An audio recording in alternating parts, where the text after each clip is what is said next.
Hello, my beautiful friends. It is I, Yuri, the muscular fashion star.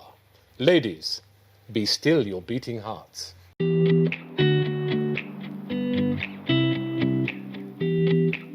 g'day throttlers, I'm down here at the beautiful Newcastle Harbour today. It's a glorious morning here, it's almost summer, but we've come here to meet an interesting fellow. He is a stalwart in the motorcycle community in Australia, in particular in photography, and not only motorcycle photography, but fitness photography as well. So I can't wait to introduce you to him, and also we might have a little visit from his alter ego. Well, what a treat I've got for you today, throttlers. This is a place that I've wanted to come to for, well, quite a few years actually. This is Carl, and this is Carl's garage. Hey, friends. Thanks for having me, mate. You're very, very welcome, brother. Hang on, sorry. You're very welcome. Carl's a hugger. So, I've just done a shoot with Carl, and it was an incredible experience first up.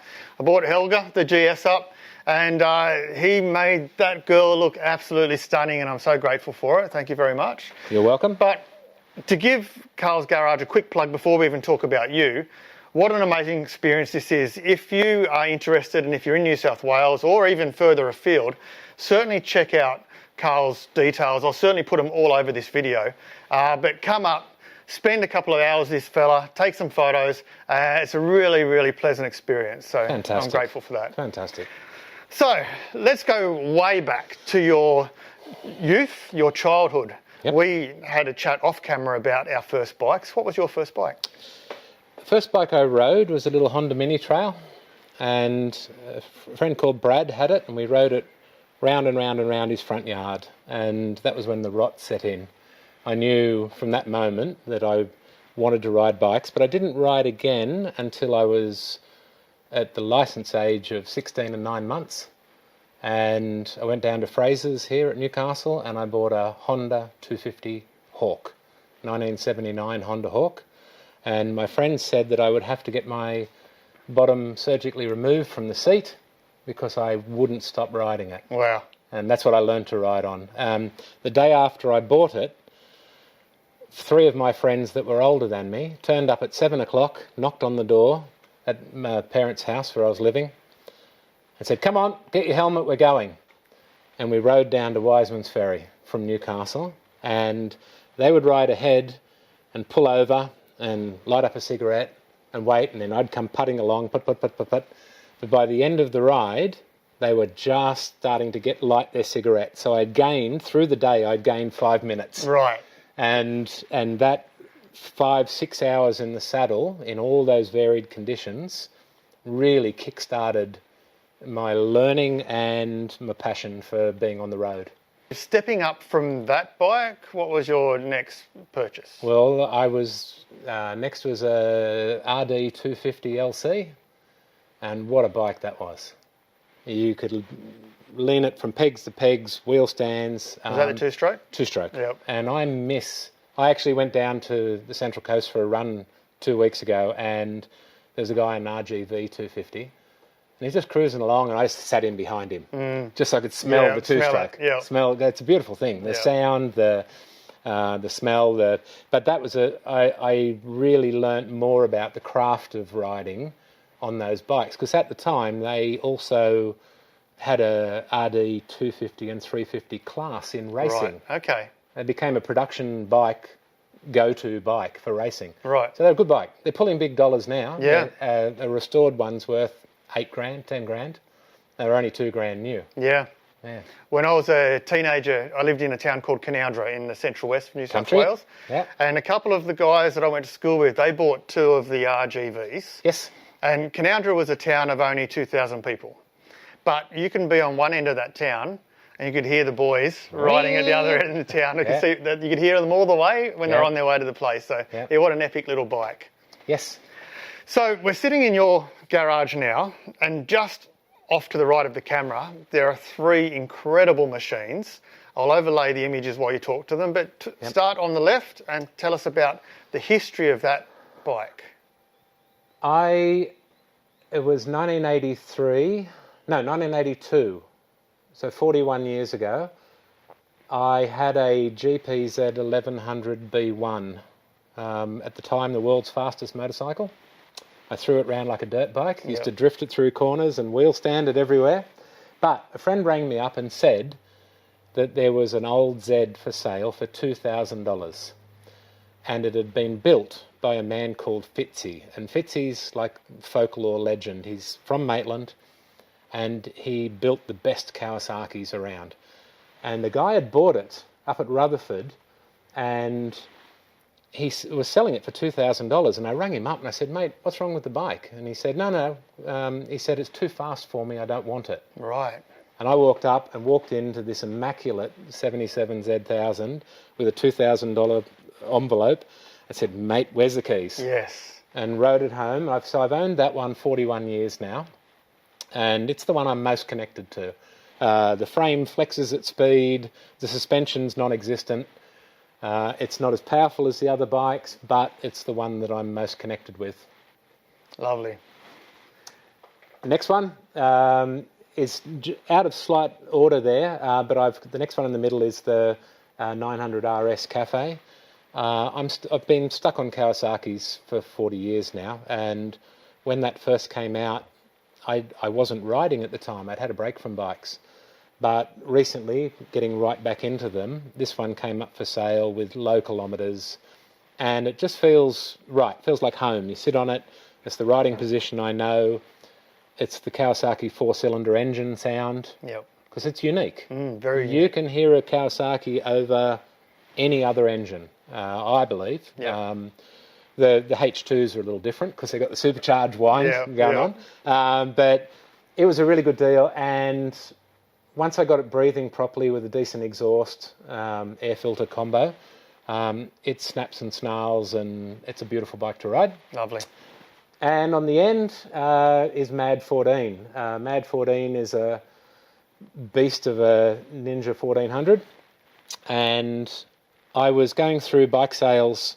My wife came out and she said, look, you've had a good strong year and you've been busy with your work, you can have a bonus bike. Right. And I went, Mrs. Throttle, did you hear that?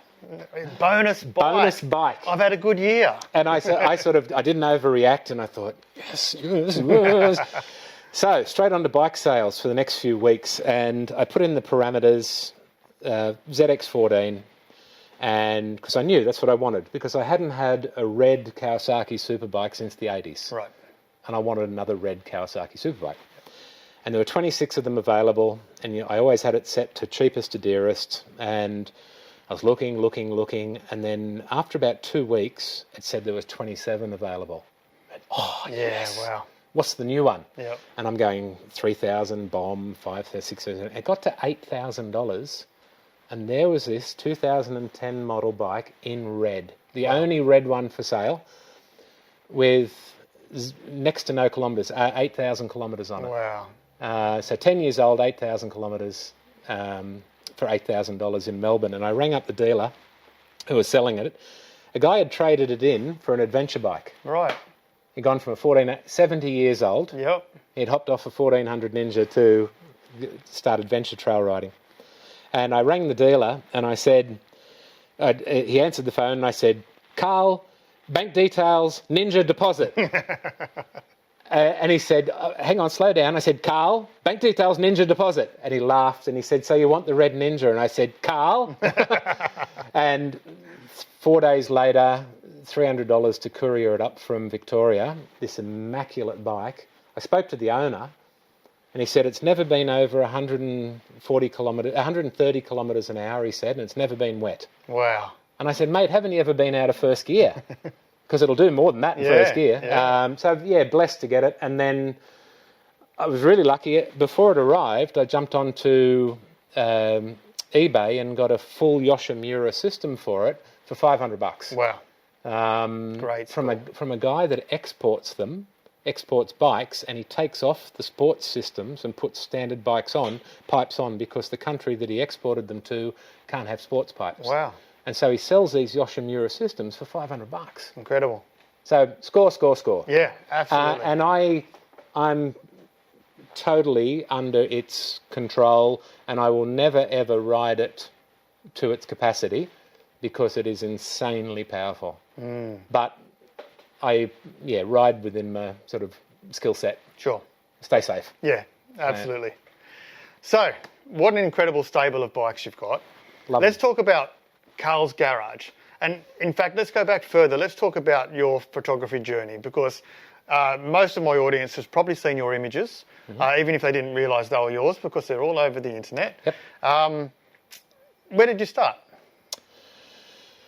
My father kick-started weightlifting in Australia, or my grandfather built one of the very first gyms. Wow. So those weights are over 100 years old, and Olympic weightlifting began with our family. That's incredible. And so Dad asked me, as a 10-year-old kid, to come along one day to a weightlifting competition and take some photos of the guys as they're doing their lifts. And I loved it. From the moment I looked, it was a little Yashica 35mm camera. And from the moment I looked through the lens and then took that film home and processed it, it was magical. My sister, we had a wardrobe, and I used to climb inside the wardrobe, and she'd hold a blanket up over the cracks while I was loading the film in the tank. Wow. And I still have that same passion and excitement about it now, 40 years later, as I had as a young kid. And so I had a paper run, and I used to pull a steel trolley around on Saturday mornings delivering newspapers for $4 for 4 hours work. Yep. And I saved that $4 up for a whole year, didn't spend a cent of it. And on my 11th birthday, I had $200 saved. Yeah. And I went into town and I bought a Canon AE1 Plus program, which I still have and still works. Film, of course. Yep. And I can remember Dad saying to me, drove me into town in his beautiful old Kombi. And as I'm driving home with the camera on my lap, so excited, and he said, "Son," he said, "the world can always use another great photographer." He said, "You go for it." Yeah, that's great. And that was at 11, and I just turned 60, so shooting 50 years, 49 years, been shooting for non-stop. Yep. And I often say to people here that if I didn't have the responsibilities, and I love the responsibilities, but of a mortgage and family and children and life, I would do this for free. That's how much I love. When I see people smile, when I hold the camera up and they see it and they go, "Oh, I look all right." Yeah.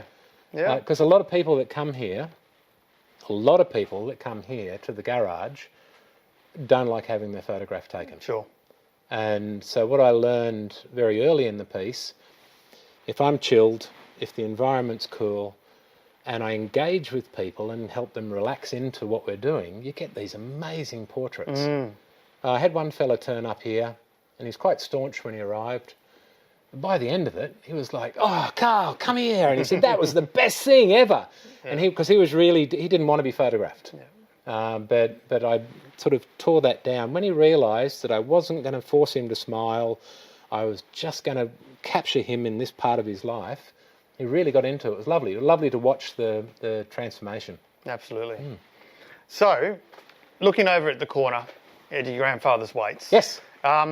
You were doing fitness photography before motorcycles. Yes. 25 years. Look, over the 40 years of shooting, 50 years of shooting, I've done every form of photography. Okay. Except for weddings, families and portraits. But I do families in here now because that's fun. That's different. Yep. But I always, right from a very early age, I knew that I wanted to break the mould, do stuff that was interesting. So when my father passed away in the 80s, we kept all of the old equipment from the gym.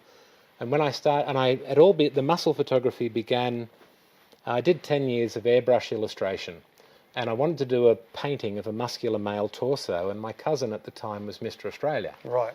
As a bodybuilder. He was originally a weightlifting champion in Dad's gym, but when Dad passed away, he moved to bodybuilding. And I rang him up, and I took some photos of him, just black and white photos, and I was going to use them as reference for the painting. And when my cousin Paul saw these photos, he said, "Carl," he said, "I've been a bodybuilder for 10 years. He said, "I haven't never had photos this good." He said, "You need to do more muscle photography." And 25 years later, there was 25 years of muscle photography created. Incredible. And yeah, and I still, that's a very passionate thing for me. Having grown up in Dad's gym, the human form is just a beautiful thing to work with. So. Absolutely. And a beautiful family heritage as well, family history. Yeah. No, I'm blessed to have come from a lovely backstory.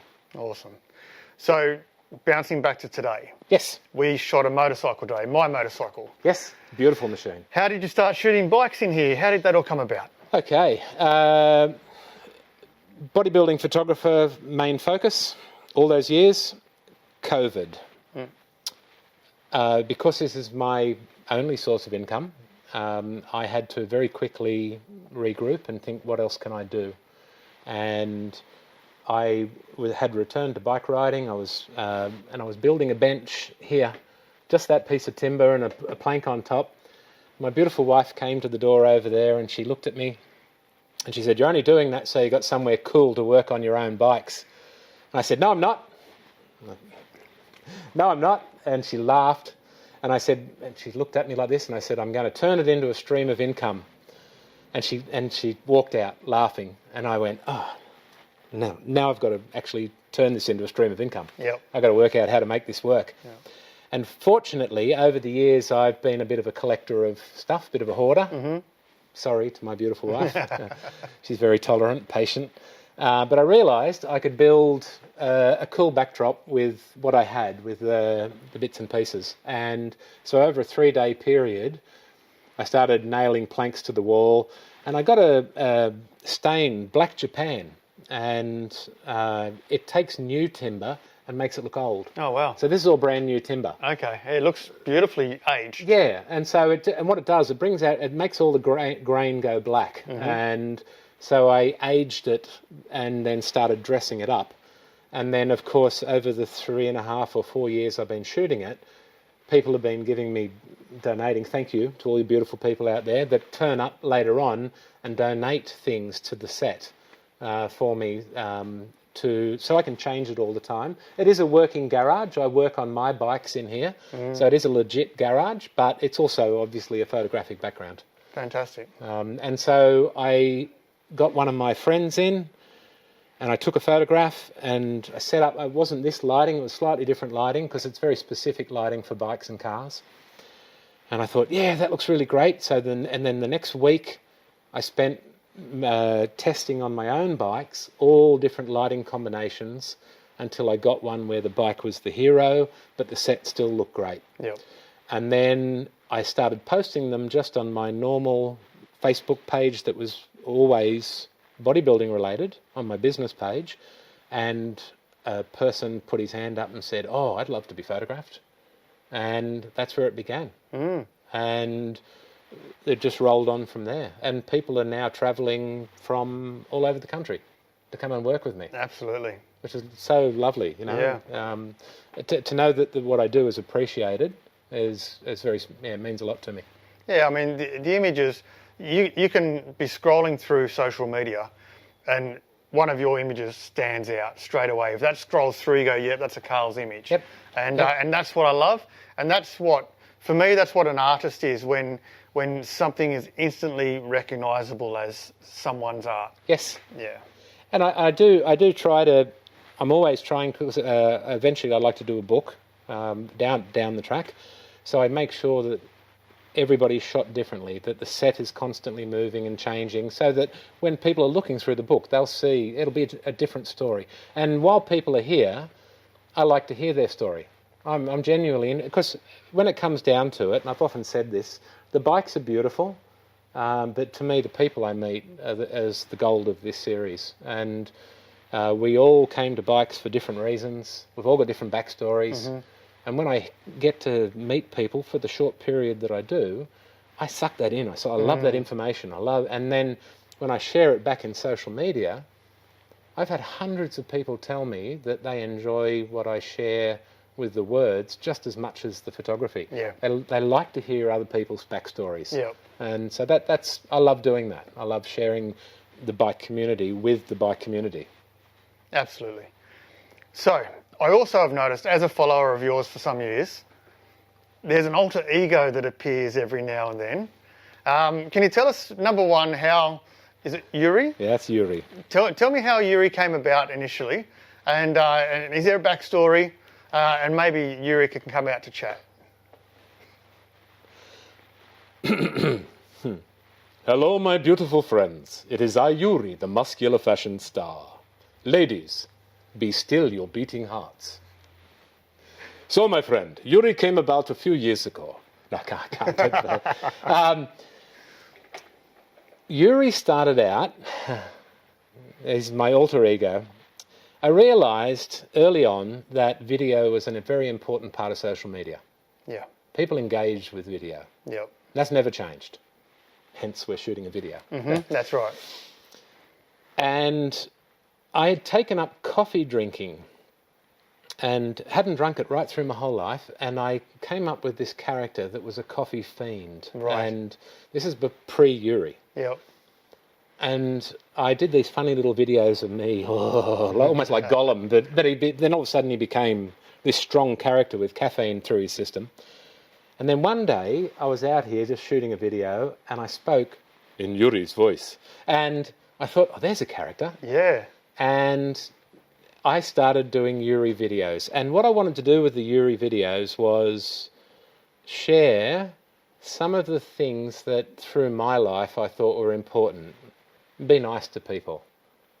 You know, stay in contact with friends. Be good to your mum, your dad. You know, all those things. So Yuri often spoke about his past, but it was obviously me talking about my past. Sure.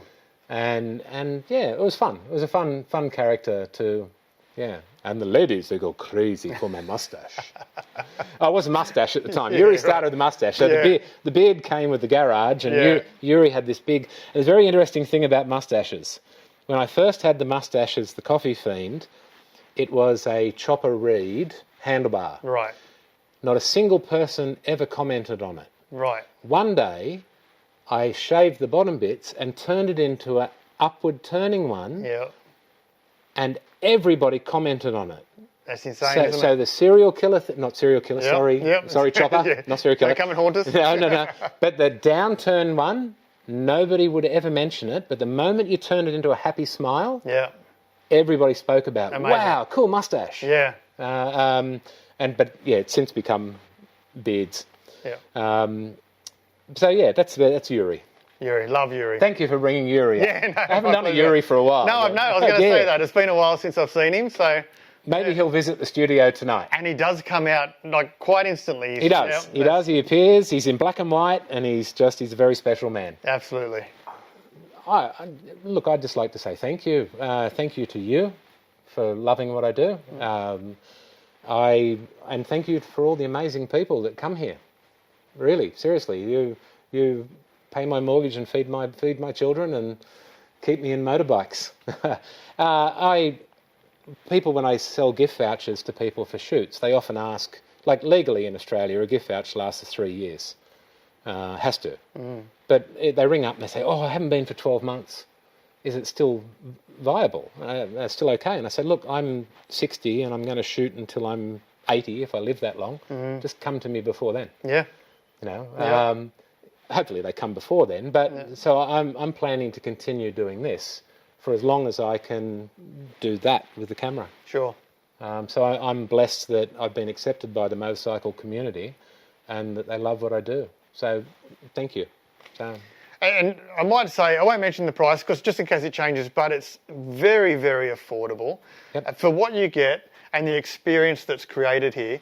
It's a no-brainer. If you're even slightly interested in this, contact Carl and you won't regret it. I can guarantee it. Thank you. Well, thank you, mate. Actually, it's a hug. Yeah, hug. Oh, I appreciate it, mate. It's been a very special day. It's been good. Yeah. I've enjoyed it. Thank I've you, enjoyed mate. it a lot. Thank you. Well, what an incredible man with an incredible story. I highly recommend that you go and check out all of Carl's social media profiles. And in particular, if you'd like to get some photos done with him, it's so affordable and such an amazing experience. I know I said it a couple of times in the interview itself, but I've actually walked out of there feeling like life's a whole lot better than I felt before that I walked in. And that's a weird thing to say. I really enjoyed my time with Carl. Carl, if you're watching this, thank you, mate. You're a special bloke. and check it out. Until the next video, folks, throttle on, stay safe, and I'll see you down the road.